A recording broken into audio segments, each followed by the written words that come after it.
কেমন আছো? আশা করি তোমরা সবাই খুব ভালো আছো। আমিও ভালো আছি তোমাদের ভালোবাসায়। তো দেখো, আজকে আমি একটা অন্যরকম একটা রেসিপি নিয়ে এসেছি। আজকে তোমাদের দেখাবো সোয়াবিনের রেসিপি। তো এদিকে আমি সোয়াবিনগুলোকে এভাবে জলে ভিজিয়ে রেখেছি বেশ কিছুক্ষণ ধরে।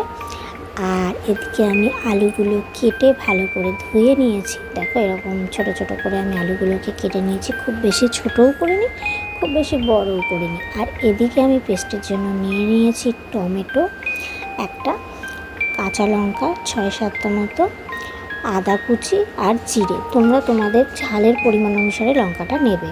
তো এবার আমি এই পেস্টটা করে নিচ্ছি। পেস্টটা দেখো আমার হয়ে গেছে, তো তোমাদের এটা দেখিয়ে দিলাম। আর এদিকে আমি গ্যাসে কড়াইটা বসিয়ে দিলাম। কড়াইটা আমি গরম হতে দিচ্ছি। কড়াইটা গরম হয়ে গেছে প্রায়। তো এইবার সর্ষের তেল দিয়ে দিচ্ছি। রান্নাটা আমি পুরোটাই সর্ষের তেলে করব। তো সর্ষের তেলটা প্রথমে দিয়ে নিলাম। এবার সর্ষের তেলটা নাড়াচাড়া করে নিচ্ছি, হালকা গরম হয়ে আসছে। তো দেখো, তেলটা আমার গরম হয়ে গেছে। এবার কেটে রাখা আলুগুলো আমি এই সর্ষের তেলের মধ্যে দিয়ে দেব। দিয়ে আলুগুলোকে লালচে করে ভেজে নেব বন্ধুরা। তো আলুগুলো আমি সব এখানে দিয়ে দিলাম তেলে, দেখতেই পাচ্ছ। দিয়ে খুন্তির সাহায্যে এবার আমি একটু হালকা করে নাড়াচাড়া করে নেব। তার আগে দিয়ে দিচ্ছি পরিমাণ মতো অল্প একটু সামান্য লবণ, যাতে আলুর মধ্যে লবণটা মিশে যায়, তাই সামান্য একটু লবণ দিয়ে নিলাম। এবার আলুগুলোকে একটু নাড়াচাড়া করে নিচ্ছি বন্ধুরা। তো তার আগে বলে রাখি, আমার চ্যানেলে যদি তোমরা নতুন হয়ে থাকো তাহলে অবশ্যই আমার চ্যানেলটিকে সাবস্ক্রাইব করে পাশে থাকা বেল আইকনটি প্রেস করে রেখো, যাতে আমার নিত্য নতুন ভিডিও খুব সহজেই তোমাদের কাছে পৌঁছে যায়। আর যারা ইতিমধ্যে সাবস্ক্রাইব করে রেখেছো তাদেরকে জানাই অসংখ্য অসংখ্য ধন্যবাদ ও ভালোবাসা। তো বন্ধুরা, এবার আমি লবণ দেওয়ার পর এবার দিয়ে দিলাম একটু হলুদ গুঁড়ো। হলুদ গুঁড়োটা দিয়ে দেওয়ার পর একটু হালকা করে নাড়াচাড়া করে নিচ্ছি, যতক্ষণ না আলুটা লাল লাল করে ভাজা হয়ে আসছে। তো আলুটা আমি লালচে করে একটু ভেজে নিচ্ছি। তো দেখো, এদিকে আমার আলুগুলো লাল লাল করে ভাজা হয়ে গেছে। খুব বেশি আমি আর ভাজবো না। তো এবার আলুগুলোকে এক এক করে তুলে নিচ্ছি কড়াই থেকে। তো আলুগুলো আমার এখানে ভাজা হয়ে গেল এবং কড়াই থেকে সবগুলো আলু আমি তুলে নিলাম। এবার সেই একই তেলের মধ্যে আমি এবার সোয়াবিনগুলো ভেজে নেব। যে সোয়াবিনগুলো আমি জলে ভিজিয়ে রেখেছিলাম সেগুলো জল ছেঁকে নিয়েছি। তার আগে এই সর্ষের তেলের মধ্যে একটুখানি লবণ দিয়ে দিলাম, আর দিয়ে দেবো সামান্য একটুখানি হলুদ গুঁড়ো। লবণ হলুদটা দিয়ে দেওয়ার পর আমি এখানে সোয়াবিনগুলো জলটা ভালো করে ছেঁকে চিপে চিপে দিয়ে দেবো।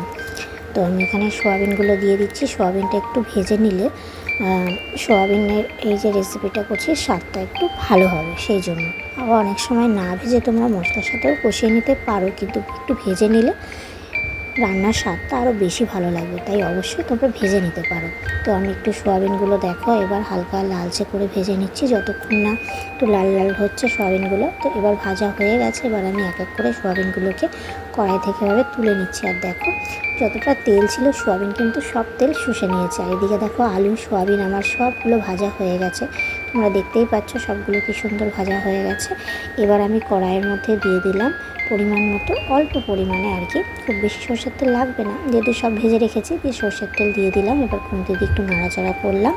সে তেলটা আমার গরম হয়ে গেছে। দিয়ে দিলাম একটা তেজপাতা, একটা শুকনো লঙ্কা আমি মাঝখান থেকে 2 টুকরো করে দিয়ে দিলাম তেলের মধ্যে। আর দিয়ে দিলাম অল্প পরিমাণে জিরে। তো এইসব দিয়ে আমি এবার একটু খুন্তির সাহায্যে নাড়াচাড়া করে নিলাম।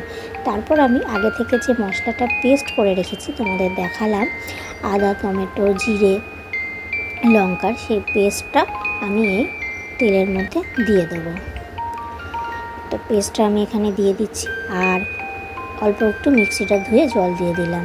তো বন্ধুরা, ভিডিওটি ভালো লাগলে অবশ্যই একটা লাইক করবে, কমেন্ট করে জানাবে ভিডিওটি কেমন লাগলো।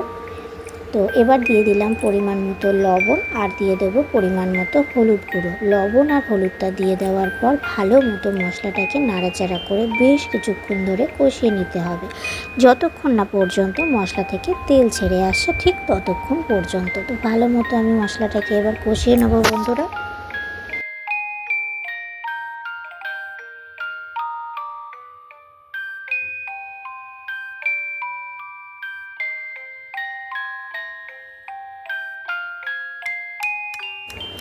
তো তো এদিকে দেখো মশলাটা আমার অনেকটাই কষে এসছে এবং হালকা মাখা মাখা হয়ে আসতে শুরু করেছে। তো এবার আমি আগে থেকে ভেজে রাখা আলু আর সয়াবিনগুলো এই মশলার মধ্যে দিয়ে দেবো।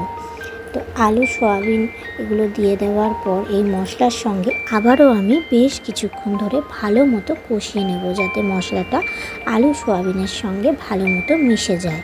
যতক্ষণ না ভালো মতো মশলাটা কষে আসছে এবং একদম শুকিয়ে আসছে ততক্ষণ পর্যন্ত আলু আর সয়াবিনগুলোকে ভালো মতো এভাবে আমি কষিয়ে নিচ্ছি। তো বন্ধুরা, আমার এই আজকের রেসিপি তোমাদের কেমন লাগলো তোমরা কিন্তু অবশ্যই কমেন্টের মাধ্যমে জানিও। আর এই রেসিপিটা সম্পূর্ণ নিরামিষভাবে করলাম আজকে। আর এরকম একটা সয়াবিনের রেসিপি গরম ভাত কিংবা রুটি কিংবা পরোটার সঙ্গে কিন্তু দারুণ লাগবে। তো তোমরা অবশ্যই ট্রাই করতে পারো। আর বন্ধুরা, কেউ কিন্তু দয়া করে ভিডিওটি স্কিপ করো না, সবাই ভিডিওটি পুরো দেখো। আর ভিডিওটি ভালো লাগলে অবশ্যই একটা লাইক করবে, কমেন্ট করে জানাবে তোমাদের বক্তব্য আর বন্ধুদের মাঝে শেয়ার করে দিও। তো বন্ধুরা দেখতে থাকো। এবার দেখো আমার কষানোটা প্রায় হয়ে গেছে। এবার আমি পরিমাণ মতো জল দিয়ে দেবো।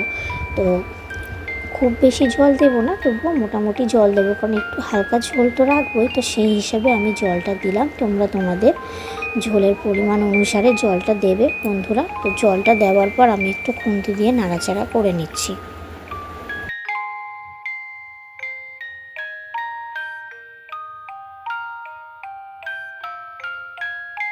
তো বন্ধুরা দেখো, এদিকে ঝোলটা ফুটতে শুরু করে দিয়েছে। তো আমি একটু মাঝখান দিয়ে আবার নাড়াচাড়া করে দিলাম কিছুক্ষণের জন্য।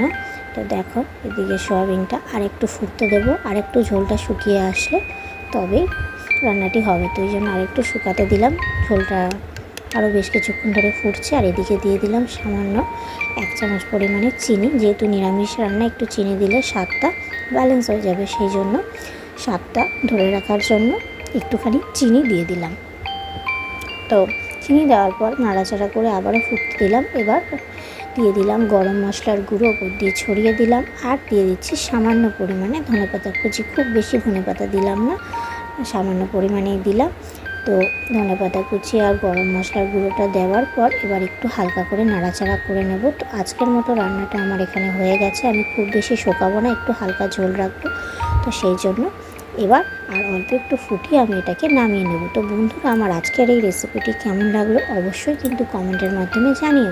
দেখা হবে আবার অন্য কোনো রেসিপি নিয়ে বা অন্য কোনো ভিডিও নিয়ে। ততক্ষণ তোমরা সবাই সুস্থ থেকো, ভালো থেকো। অনেক অনেক ভালোবাসা বন্ধুরা।